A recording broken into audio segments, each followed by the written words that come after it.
Hey guys, so this is our last lecture for on-site drawing.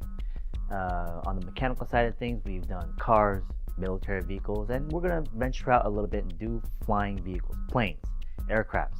We're going to be focusing on more of the classical World War II style airplanes, much like military vehicles were World War II or Vietnam era. And the reason why I like to stick to those kinds of historical vehicles is because their shapes were easier to read.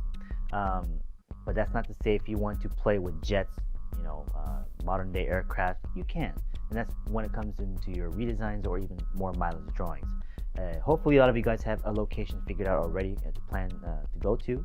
Any airport or air museum usually is around any of those kinds of locations. So, hopefully that's all figured out for you.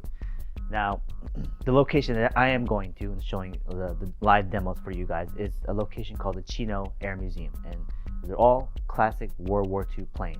And they have some unique collections over there. I think they have one of two Japanese Zeros that are operational in the world today. And amazing plane. So when we're approaching the planes this week, and like the military museum that we were at last week, scale will be an issue. We have very large objects. Now, the fuselage, the main body of the plane, is easy to figure out. That perspective we have to get, and all that stuff we can figure out easily. It's just the wings is where you guys are going to run into a little bit of issue and problems. They're very long, with a very long wingspan. So we have to pre-plan for this kind of stuff. And hopefully some of you guys have been doing this already, but you're definitely going to have to do it for this particular week, is isolate or kind of give yourself a frame to work within. And so that way you won't be running off the page. And I see a lot of problems with this with students when they're drawing airplanes, is that they start with the body and they draw it too big. And they get into the wings and all of a sudden you're out of space. So smaller the better for right now. Side profile views and thumbnails are still where we want to start. So if we're looking at a World War II plane from the side,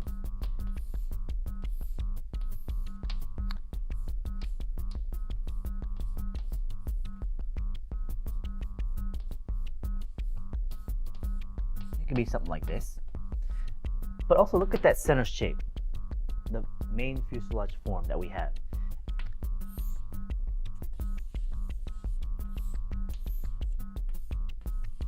This is basically what that shape is. And it's a cigar form. This standard shape can be applied to almost any World War II fighter jet, or not fighter jet, but plane, Allied or German or whatnot. They use this form all the time. Now, the way they kind of build the canopies, the wings, and all that stuff, the wheels, the landing gears, will be different and specific to that plane. But the central form can be just this. And so starting out with a side profile view will be really important for you guys. You're not really concentrating on the shape of the wing. You're more interested in the proportion and the length of the body. Once we start getting into 3/4, that's when you have to kind of start to really be careful about lengths of wings. And so when I'm starting out,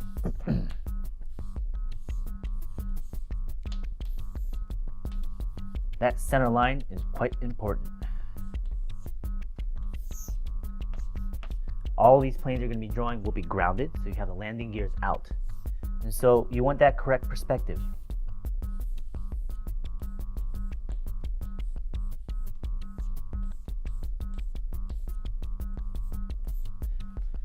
Now, when we start to draw the wings out, it's easy to get that first wing. It goes up, and we know the perspective really well. But it's like, okay, how do we figure out the other side? This is how we can do it. You draw an ellipse through the form. Once we do that, we know where those two sides connect. And you just draw the other side of the wing. Remember, these wings that you're going to be drawing don't come straight out. Okay, if you look at the front of the plane, here's the center body. The wings do not do this.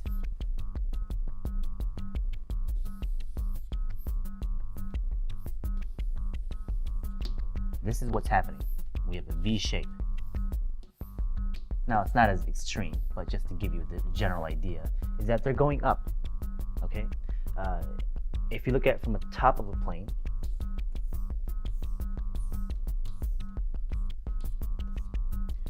again, the wings are not that shape. They V from the back as well. So they're flat in the front and a V shape in the back. Here's the front of the plane.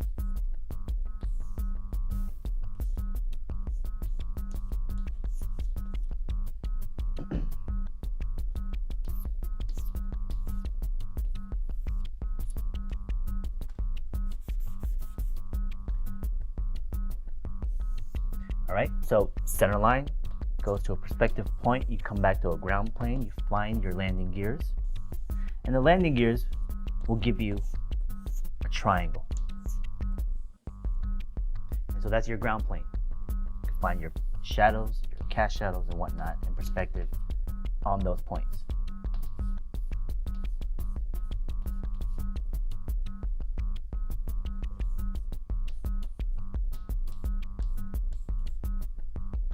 A lot of draw through is going to help with this particular week. You want that draw through because you want to be able to find the other side of the wing and also to get the correct roundness and proportion of that plane. The World War II planes that you're going to be looking at, a lot of the Allied planes will be the P-51 Mustangs, the P-40 Warhawks, the P-38 Lightnings. On the German side, you have the Messerschmitts and Luftwaffe, the Bf-109s, all those kinds of planes. Be observant of the textures, the coloring. And if you look at a plane, if you start doing the redesigns, if you look at the paint scheme of a lot of the classic World War II planes, even modern planes today, they kind of replicate ocean animals, fish or sharks. The top of the plane is a blue or gray, darker value. The underside of the plane is a light white. And so if you're looking up in the sky, if it's the sun coming down, it's a white bottom of the plane, it's hard to see. Same thing if you're an enemy plane looking down, you see the ground plane, which is a dark green or a blue. The top of the plane is also a darker value, and it just blends into the ground plane. Same thing happens with animals, with sharks and whales. White on the body, dark on top. Those kinds of paint schemes and in general small little tidbits help a lot when you create your own designs, especially. So this particular week, explore the classic planes of World War II era, go into the Vietnam era jets, and then also modern day planes as well. Modern day planes and jets are a little bit harder to draw. They're not as easy to break down with their forms. So we have a lot of panels, interesting angles, and blends of forms and shapes. But do attempt them when you can, okay? And this is our last on location drawing. Okay, so after that we have our last week, 8th week, and we're gonna be sitting down, drawing on the board for quite a bit, and talking about how we kind of bring all this stuff back together. Okay, good luck, you guys. Thanks.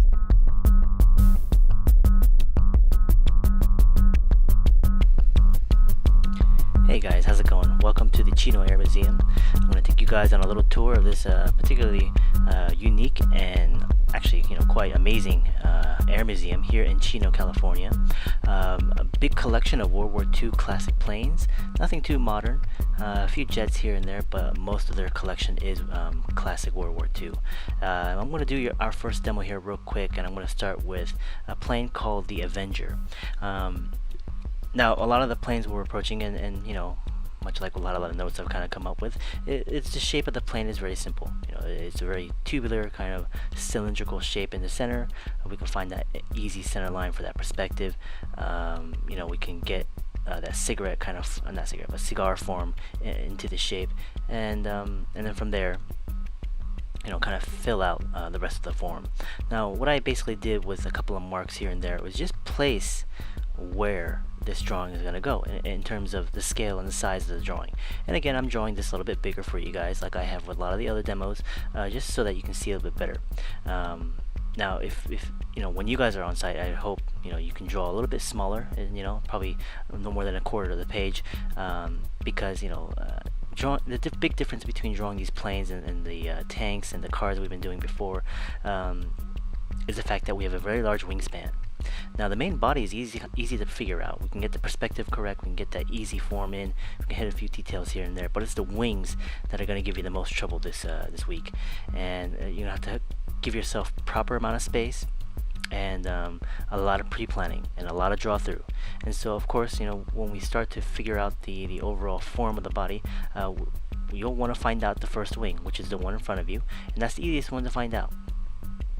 But from there, how do you find out the other side? And much like I did with the chalkboard demos, is the fact that you want to draw through, and you want to find it through drawing with ellipses, and finding that other side, and then connecting them and making sure proportionally, symmetrically, and perspective wise everything kind of lines up. That's going to give you the most accurate kind of drawing, figuring out the other side of the wing. And so, like I said, as you can see already, we filled in the width of the page very quickly. And so to get the proper height of the other side of the wing, I'm bringing a horizontal line from the tip of the wing, on the back end, all the way across horizontally to the other side of the wing, and I'm just going to match that height. And so a lot of using construction lines, bringing one line across, bringing one line back in perspective, just lining things up is really going to help. Don't try to eye it or guess it. Literally just draw a line in there, figure out where things meet up, what parts converge. So that way everything kind of looks a little bit a lot more accurate than trying to guess your way around things. And of course, a lot of the times we'll look at things and try to rely on memory, but of course, I think observation will definitely be key for this week.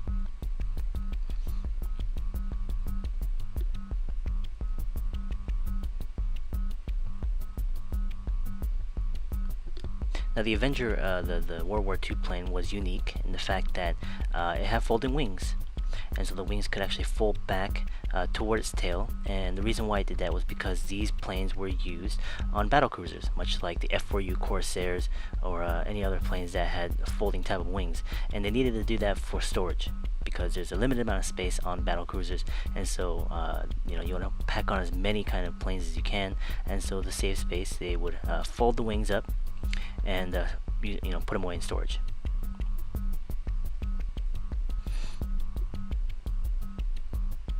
But that's a telltale sign saying that it's a plane used over water, or definitely to get a long distance from one place to another.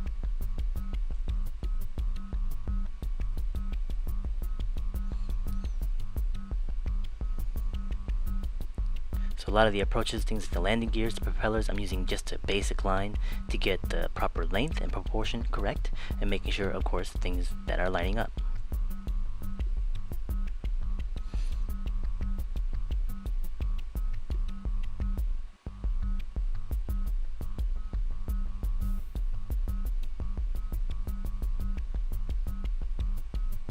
And I would say, the front end of that plane, where the propellers are, the engine is, those ellipses, within ellipses, definitely, a bit harder to hit.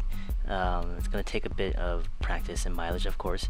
But that front end with the propellers are a bit tricky too, because they're not just flat objects, they actually kind of turn and twist. The wheels, landing gears are generally pretty easy to figure out. They're not as, scale-wise as distorted as things like the classic cars we were drawing, so they're easy as to put in as placeholders. But that front end of the plane, getting that ellipse to match just right, and it actually is very similar to, let's say, we were approaching trains, and trains is one thing we didn't really hit, but at the same time, drawing trains from the 3/4 or front view, that front facing plate, really difficult to hit. And the planes may seem an extremely simple form, and in some ways it is, but there are other things that really kind of get in the way, that you have to figure out. But the great thing about these World War II planes is that they share a lot of very similar kinds of forms and proportions, and so once you can really figure out and master one plane, you can definitely carry over those techniques and bring them into other planes as well. This Chino Air Museum has been here for a while. They do a lot of air shows, and they call it the Planes of Fame. Very famous, and for the fact that they have a lot of rare World War II planes. They do a lot of restoration, reconstruction here, and of course the air show like I talked about. And it's famous for because it's mostly World War II classic planes, from World War II to Vietnam War and such. So yeah, it's a very unique kind of air show. But they'll have a plane, planes that are up in the air that are extremely rare, hard to find, and in most cases you can't find them anywhere else.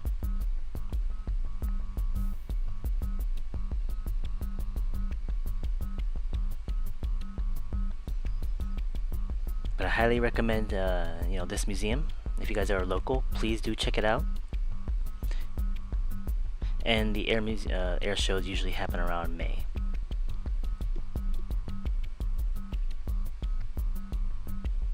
So as you can see, the landing gears for the front and the back, I kind of connected them from the ground contact point, and I just, again, a triangle that will give me the proper perspective on the ground plane as it converges up into the body, the fuselage of the plane.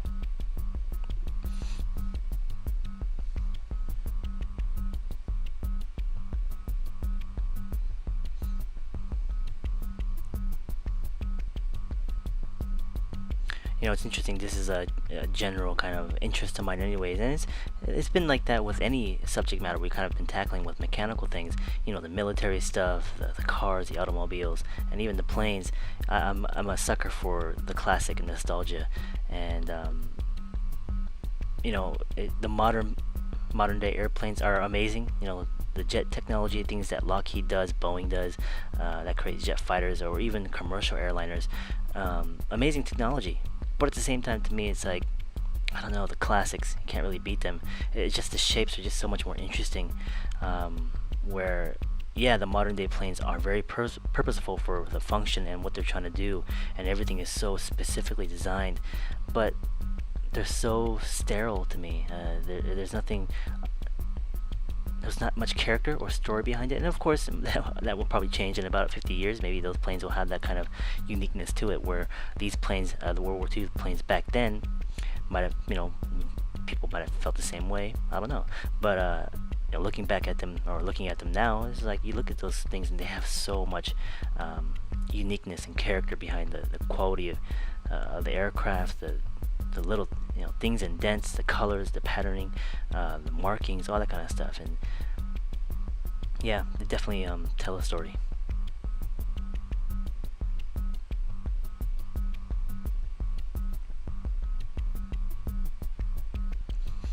That focal point I'm putting into that front end of the plane, hitting up the propellers and pushing that gradation. So a lot of my darks will go inside into where the engine bay is.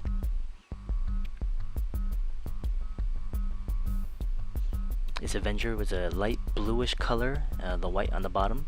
It's a two-seater. The guy in the back usually mans the guns behind just to keep the any kind of surprise attack from behind.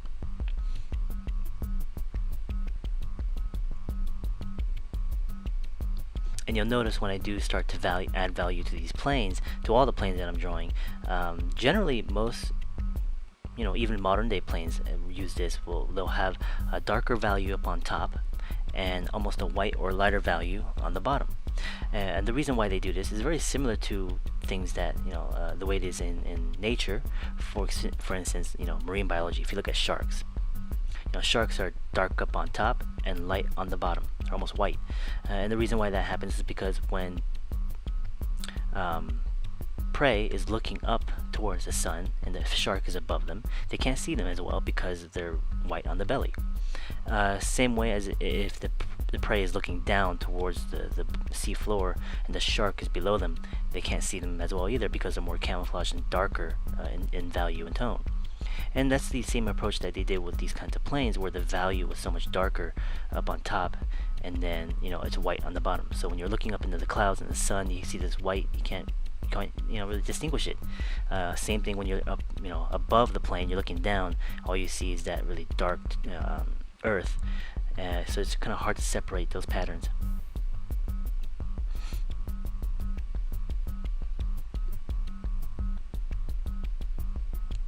So unique side note, kinds of things you might want to take note of. And it'll make, if you're designing a plane, it's World War II inspired, those kinds of small little things like paint scheme makes it that much more authentic.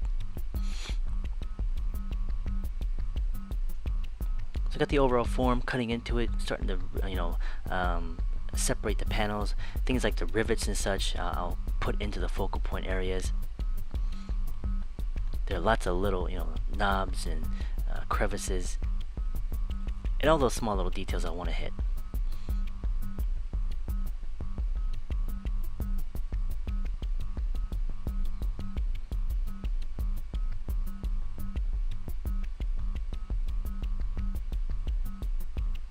cockpit area.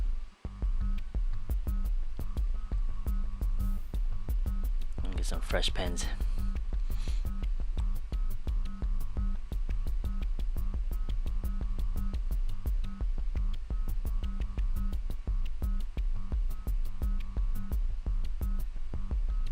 And things like markings and numbers, I will put those in there as well. Even if it's not in the focal point, I'll do a general kind of simple text or font.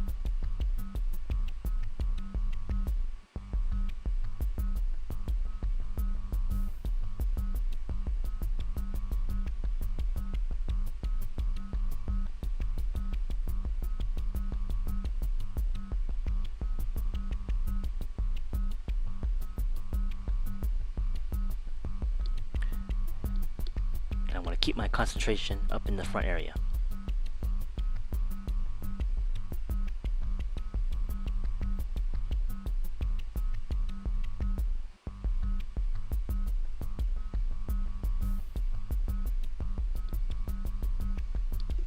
And this is overall, constructed. There's not much else I need to do to it in terms of adjustments or drawing. It's just now the grouping of values, hitting the focal points, and adding a little bit of texture here and there to really help it pop. And of course, I'll probably beef up that silhouette quite a bit too.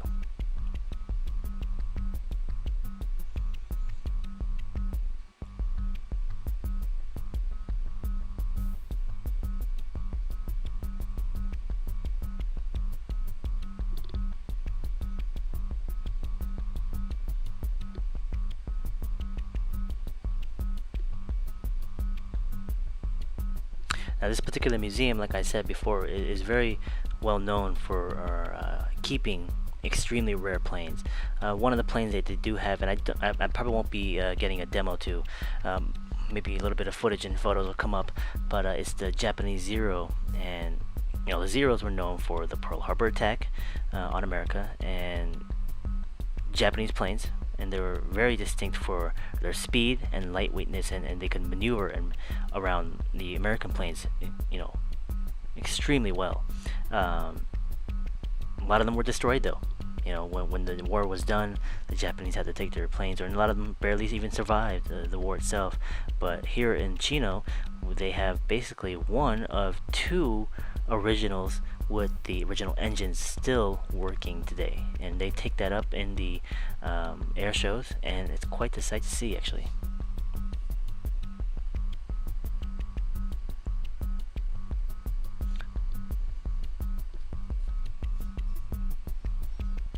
So let's darken up that value up on top.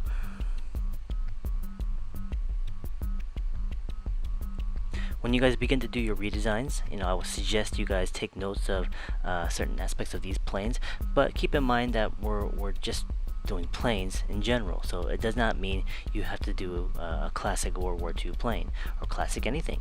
If you want to do a futuristic style vehicle or transportation, you're more than welcome to. Keep in mind the fact that a lot of the planes I'm drawing are warplanes, and you don't have to design a warplane. You can design a plane that's for transportation, or you can design anything that's inspired by the shapes and forms of these planes. People have done furniture, they've done any other kind of vehicles that might not even be airborne. You can even try doing robots or anything that are inspired by just the gears and the shapes, overall forms and things that can be applied to it.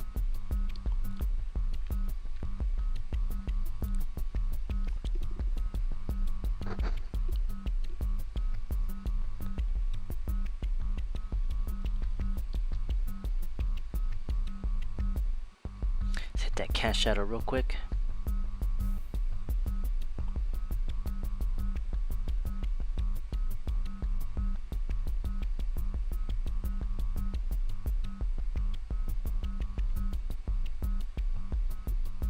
I'll probably come back in this with a marker value real quick, just to, again, about separating those shapes from that paper.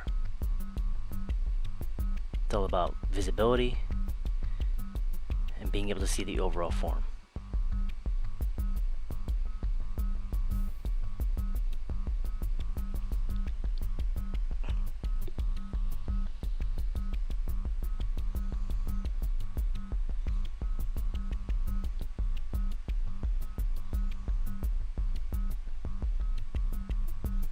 Okay, it's a nice looking plane. See the oil pans that were on the planes there, that's the catch dripping oil. And I said, you know, these planes do work and they're all operational, and so because of that they have oil pans everywhere.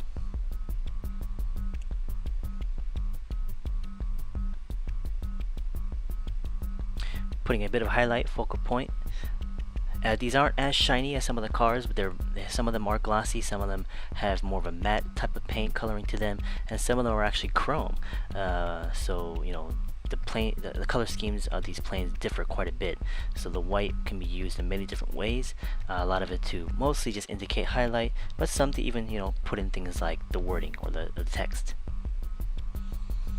And of course, the bottom end of this plane, the paint scheme is white on bottom. So I'll probably use that white just to indicate a bit of that.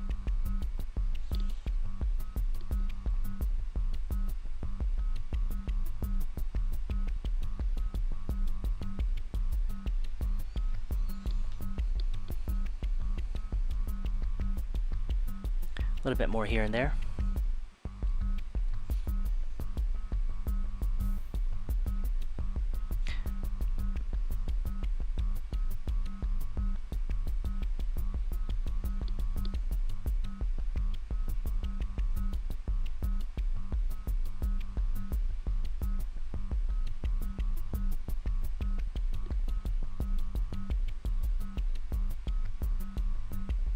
Just keep in mind that your white that you're going to be using, you know, not completely necessary.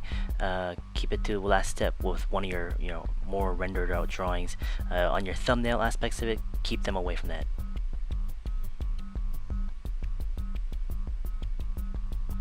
Let's put in a quick value up on top. You know, some of the white that I put up there, if I want to knock them down just a little bit, this is an opportunity you can do that. And like I said, we're trying to get that darker value up on top of the plane.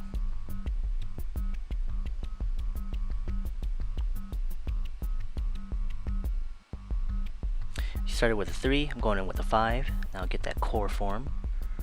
And I'm going to come back in with the 3 just to blend that out.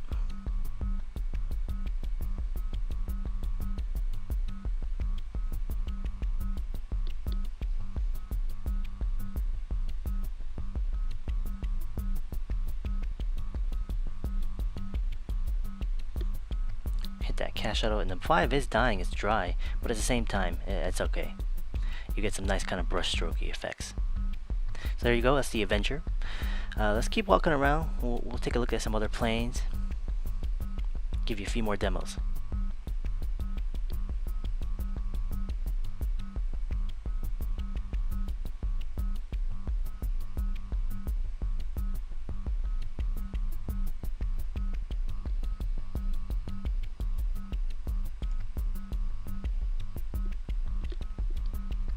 This here is the P-51 Mustang, more of a chromey coloring scheme.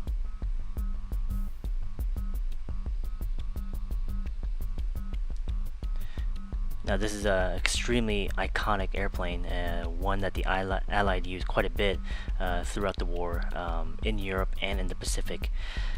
Out of all the Allied planes, this one is probably the most recognizable. This one or the P-40 Warhawk, or even the Kitty Hawk.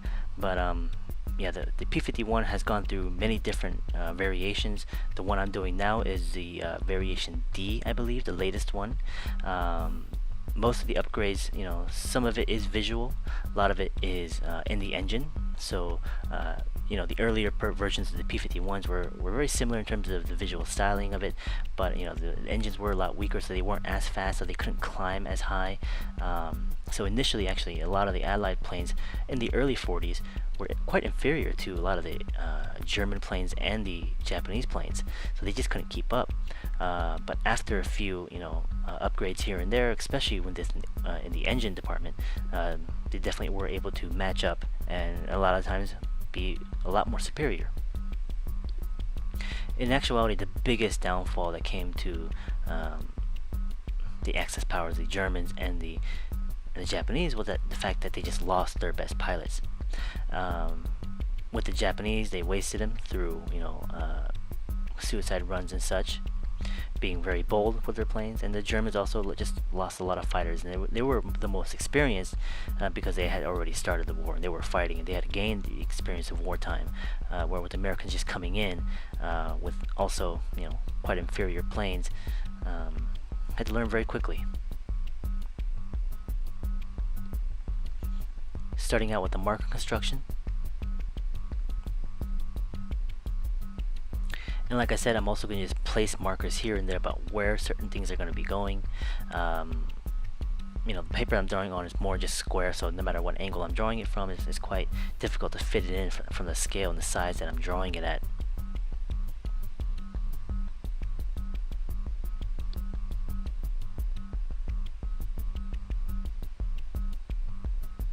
And I'm using a 30% marker right now just to group my values real quick. I'm being more gestural with this one. Started out really constructing a lot of the shapes earlier on, but now I'm being a bit more gestural about the overall strokes of the overall plane. And then from here I'll start to interpret it and use my pen to just kind of cut into it, refine those shapes. Very clean, very shiny airplane.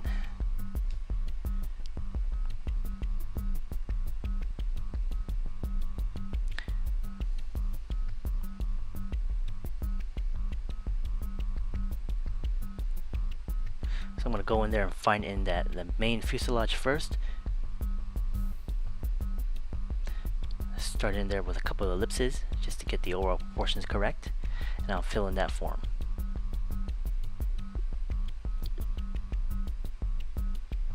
This one's a bit different, this plane, because the Avenger that we drew before had the open-ended front end with the propeller and the engine bay, whereas with the P-51s they had the cone end. Other planes that resembled this kind of similar kind of format were the British planes, the Spitfires. I'm not sure if any of the German ones did that. The Germans had the unique kind of graphics, the spiraling, the black and the gray and the whites, and the Luftwaffe and the Messerschmitts.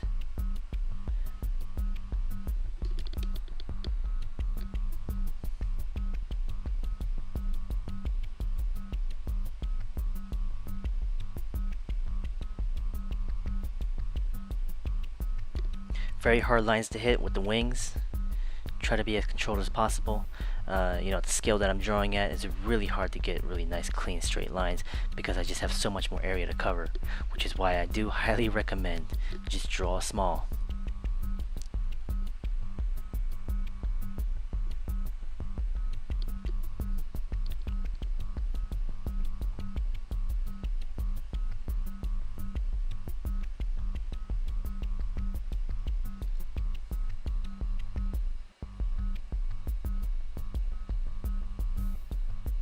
Just going to continue to construct this out. Remember, just redrawing everything I did with the marker. That's what you should be doing as well. And as I go, I'll start to indicate a few parts here and there about things about shadow and light.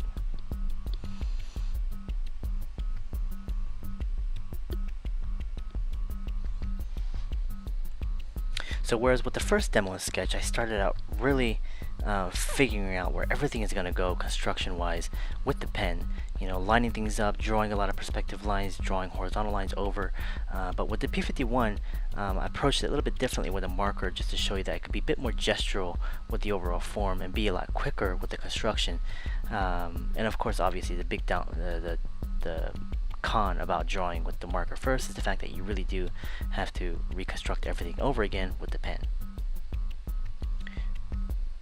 In the end, I mean, both methods take a somewhat similar amount of time because when you're approaching a drawing with just the pen itself, you'll tend to slow down a little bit, making sure everything is correct and you want the lines correct. Whereas with the marker sketch, you can be quicker and lay in a general overall form much faster, but then you're going through two steps of having to draw it over again with the pen. But that's why I like using both methods. I would say the more complex the object, the more trouble you have seeing the shapes and forms, start with the marker sketch first so that you can kind of loosen up and not be overly tight about it, and then come back in there with the pen and start to refine that process.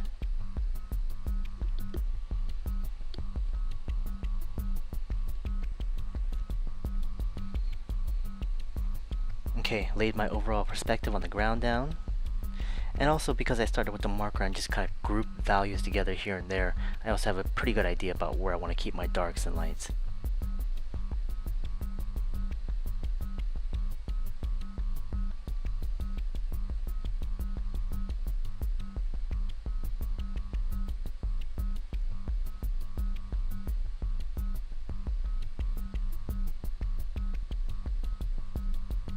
Going into some of the markings and the details. This has the exhaust on the side of the plane, and it's pretty cool to see some of the exhaust work and the piping off these planes, and you can see the scorch marks going streaking down the side of it, and really unique kind of texture.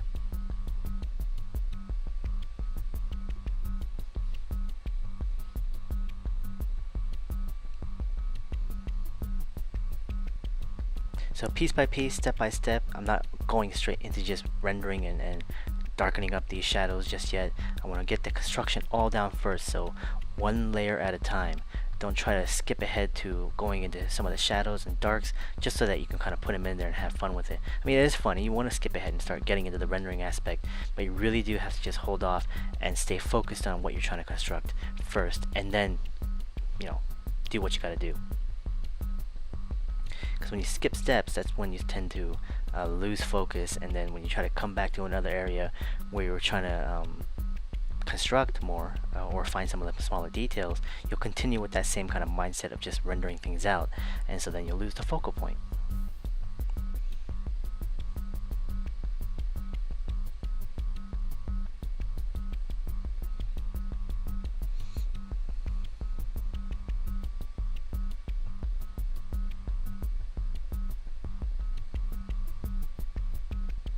Drawing in the landing gears.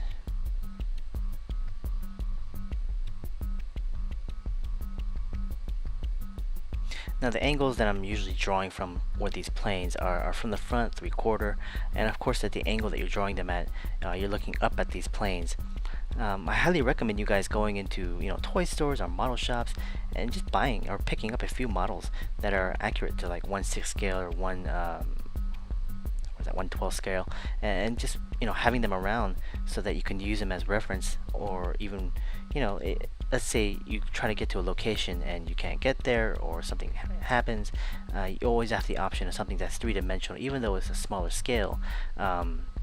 If it's accurate proportionally, then that'll work just fine, much better than a photograph.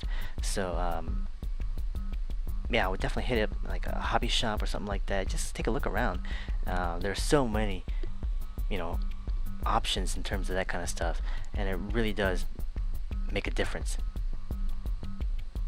Great way to practice initially too, because of the scale and the size of some of these things. It can be a bit intimidating, and it's always best to just start out with a smaller form and shape so that you don't have to be overly drawn in with a lot of the detail and the colors and the reflections and all that kind of stuff.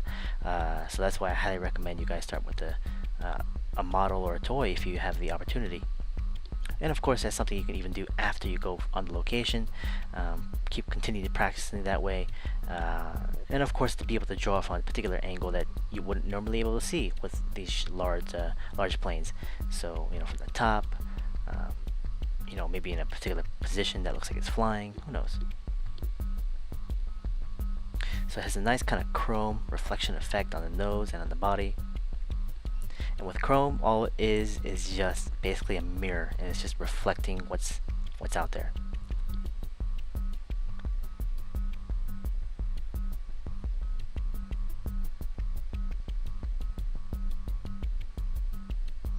Alright, we'll start to drop some of that value back a bit.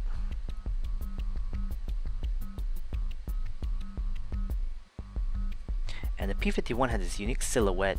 It's got a little bit of a belly on the bottom. The problem with the World War II planes back then, and even though they shared very similar kinds of proportions of the fuselage, the propellers, and the wings, I mean, in certain ways, that actually was a benefit to a certain degree. These are what the pros and cons. The pro was the fact that you were able to hide easier because from a distance, all the planes look the same. And so if you're the enemy or the allied, whatever, the Axis, you're going to attack somebody, they're not initially going to attack you because they're not quite sure if you are friendly or enemy. And so you have to get a certain distance to be able to recognize the silhouette of the plane. The con of that was that you don't know if it's friendly or a bad guy, so you might end up shooting down one of your own. So having a plane that looks so similar in silhouette can definitely work against you or work for you. But there's also the aspect of certain planes that were unique in their silhouette, so like the P-51, or definitely one of my favorite planes, which is the Lockheed P-38 Lightning. Amazing planes, but their silhouettes were so distinct that even from a distance, a far distance, the enemy could tell exactly who it was or what it was, and so they were able to run, or definitely prepare for what was coming.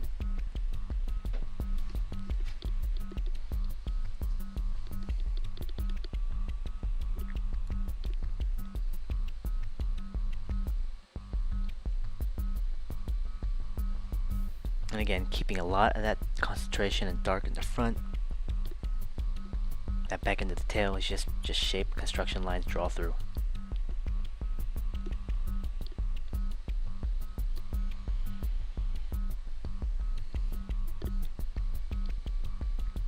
So after you guys do a bunch of thumbnails, a couple 3/4, bit more render drawings, I do highly recommend you guys get up close. Get a few of the details in there. Things like the landing gears, the wheels, the propellers, the exhaust pipes, the paneling, the nuts and bolts. Even if you can get up close inside of the vehicle, up into the instrument panels and such, those are the great things to really observe.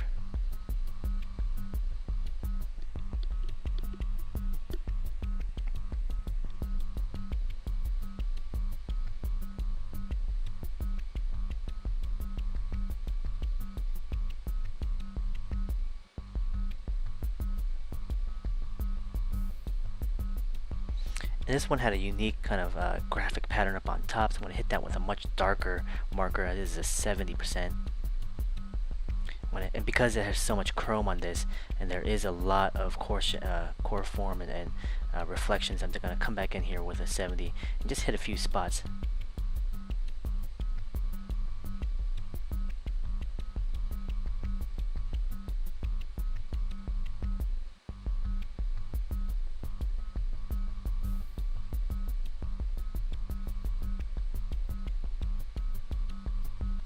And this approach is definitely more different than the way I did it from the other one, which was more about being gestural and getting the proper silhouette and the form.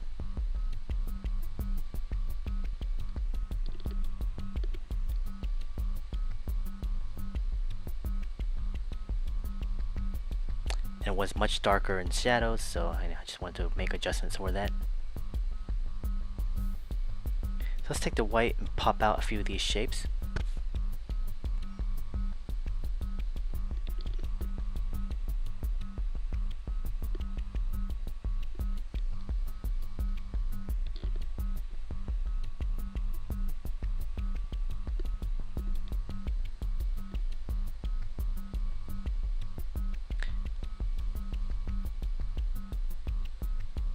And remember, that focal point still is up on front. Let's stay really committed to that.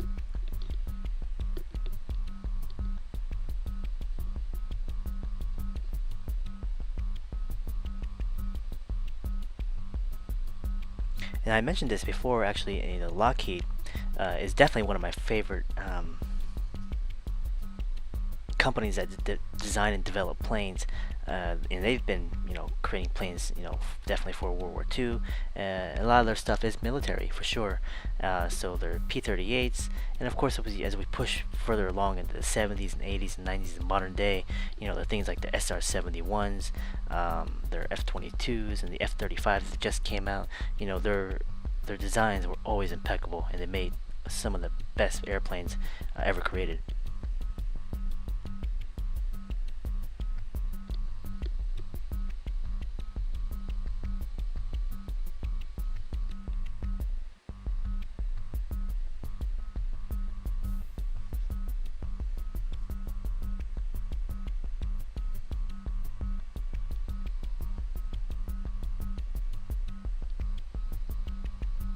gonna pop that silhouette with the white, trace over the silhouette of that.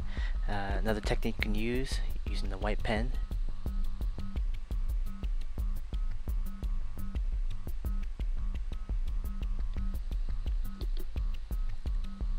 And a lot of times when you do a lot of marker on top of your drawing, it definitely does hide a lot of that line work, and so it's definitely recommended to go over that drawing again with a little bit more penmanship, just to, you know, rediscover some of those forms.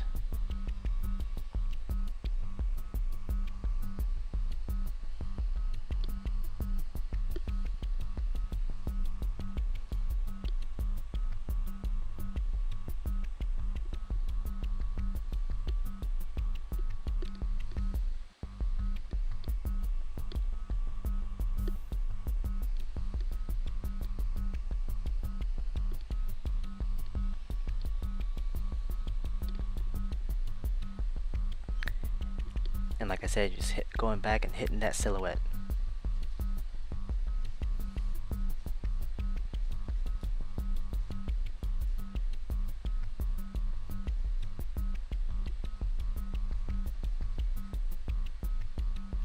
The next thing I'm going to continue to tackle after this, I'm going to do one more.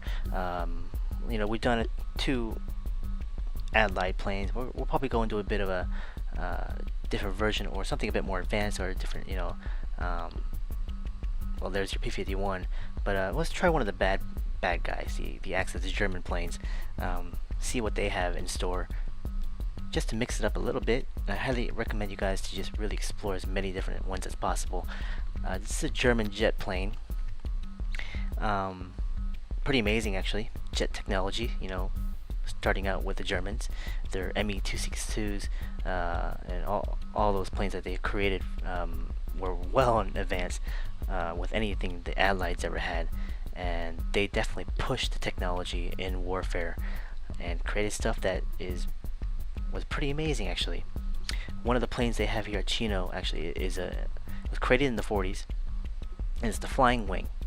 And it was basically the prototype, or the beginning to a lot of the planes you would see nowadays that are stealth fighters, the B-2 bombers, you know, all those kinds of modern day planes that are stealth fighters are based off of the Flying Wing. And a lot of the you know, that basic design was actually created by the Germans too, and so we stole it. We stole the basic blueprint plans and adapted it into our own technology. But you know, a lot of the advancements were done by the Germans.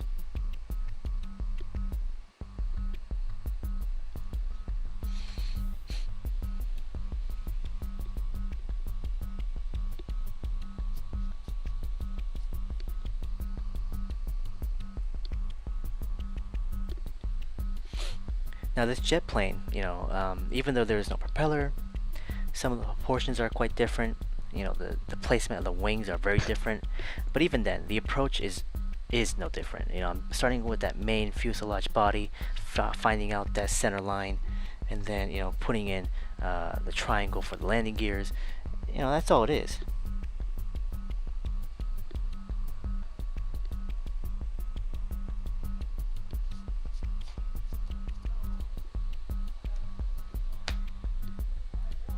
And as you can see, it's a very simple construction.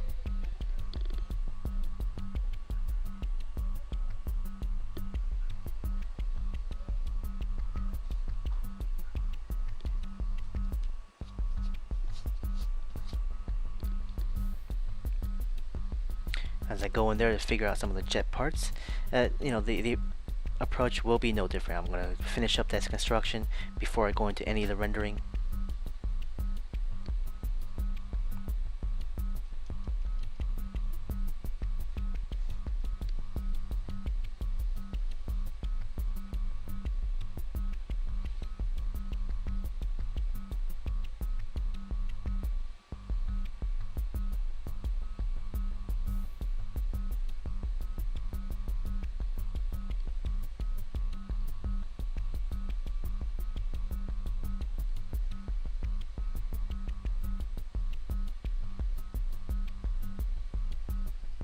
And this particular plane I've actually haven't drawn before. You know, I've been to Chino many times, but there are just so many planes.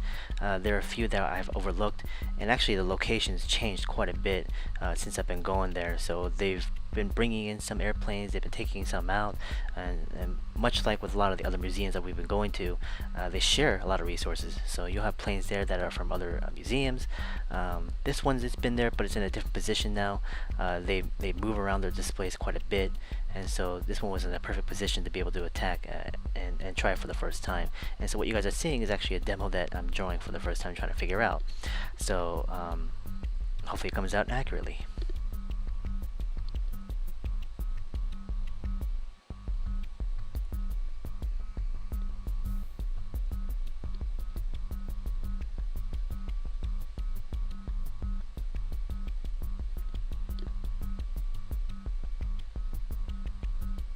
And of course the great thing is that there are no propellers, and to me actually propellers are kind of annoying.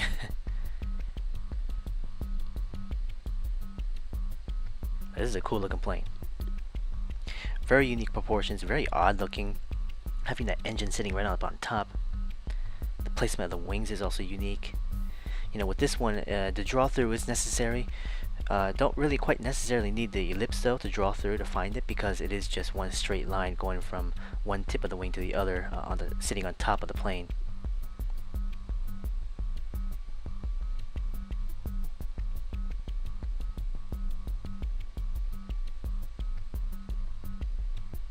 Very cool color scheme. The Germans, you know, definitely use the very similar kinds of colors, the grays, the greens, the blacks, and the whites. And they're also known with their the BF 109s, their Messerschmitts. They had that spiral on the cones. That's what they were kind of distinct. Whereas with the Allied planes, the American ones used a lot of checkers, yellows and blacks, reds and blues.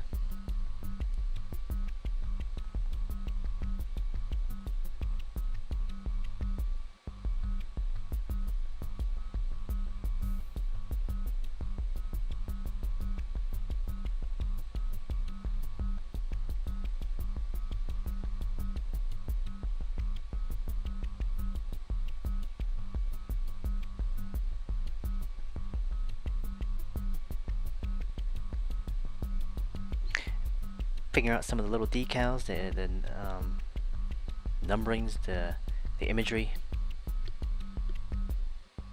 Still in the construction phase, refining some of the line work just a bit more. And from here, we'll start to add the value. Figure out that core.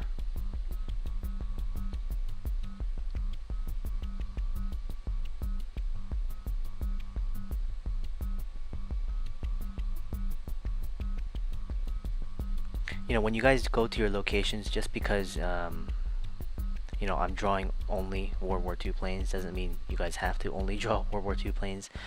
Most air museums will have varied amounts of aircraft from different eras, and so start out with something, you know, maybe going through the eras, you know, starting with World War I planes, the biplanes, and then working your way up to World War II and going through Vietnam, Korea, and then, you know, modern day planes if they have them.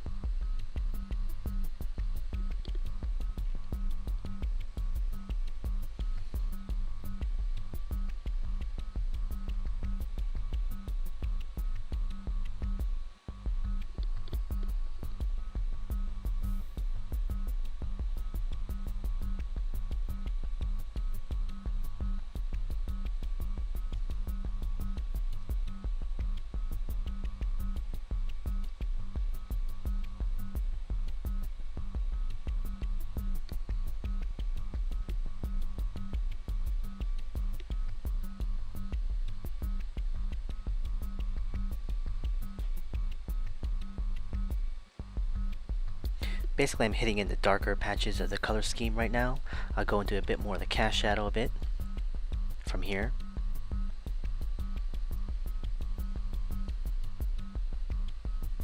And when you guys do start to use your go through your thumbnails, definitely start with a side profile view, try a front view, even a back view if you want to.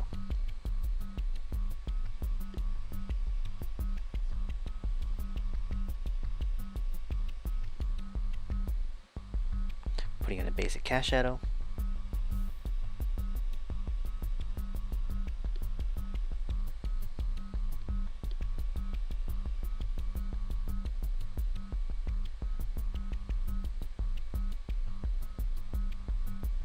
And things are starting to come together.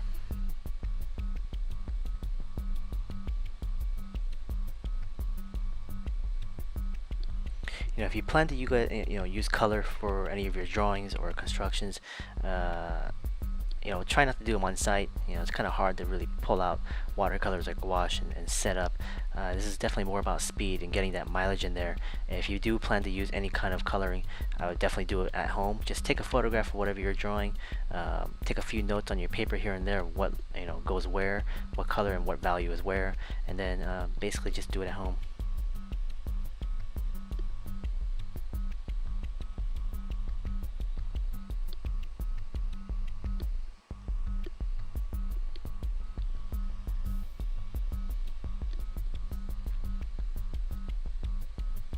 Alright, going in there and just separating out those color scheme, the value.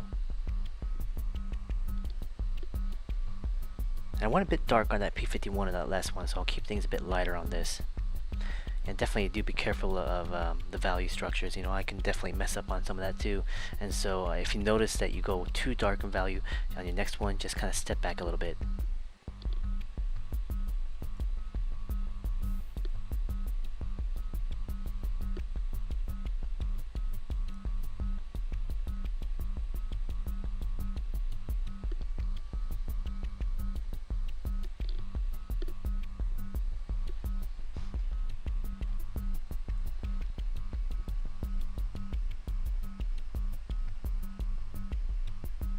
Keep it a little bit more focused. Really nice lines, really pristine. This one's been restored quite a bit. You can see the plane in the back, that's the Red Baron plane, the red one, the biplanes. Biplanes are actually, in my opinion, the World War II planes, a lot more difficult than World War II planes or any plane in general. The problem is just the amount of wings on the World War I planes. Some had up to 4 or even more. The fuselage, the main canopy is very similar to a World War II plane in the way they sit, and the propellers and everything, but just the way the wings are laid out and the way the perspective happens on it is just so difficult to draw.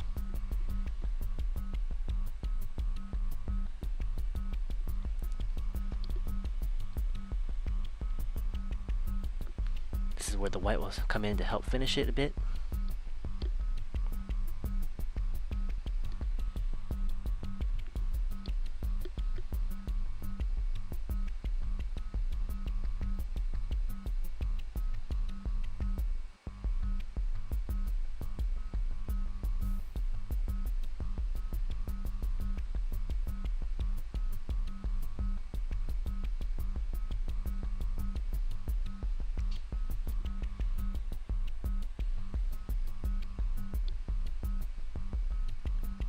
And again, when I use that white gel pen, it's never directly right on the black lines of the silhouette. It's either just right next to it or a bit below or above it, just to help feel a bit more rounded and three-dimensional.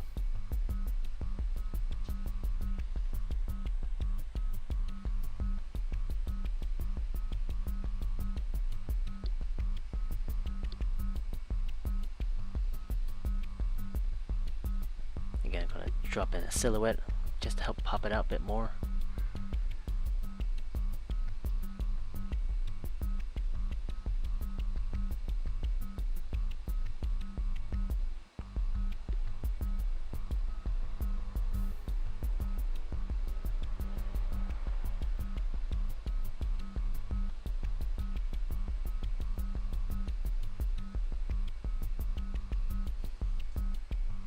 But yeah, this one's pretty much done. Now this will be the last on location lecture that we'll have. Like next week, we'll be in-house. I'll be doing demos, a lot more demos on the chalkboard, going over quite a few things about design work and just bringing everything together with the organic and the hard surface. We've kept things so separate, half and half. Now we got to be able to bring some of this stuff together. but hopefully things will go smoothly.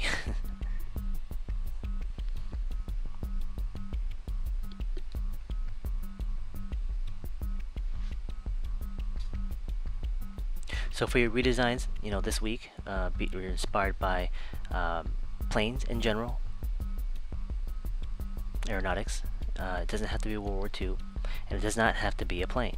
So we're just taking the color. You can take the color schemes, the patterning, just the overall forms. Maybe even if it's just one part of a single thing of a plane that you're interested in because there's a unique shape to it, or the operation of something. That way you can adapt it to a unique design. And there you go.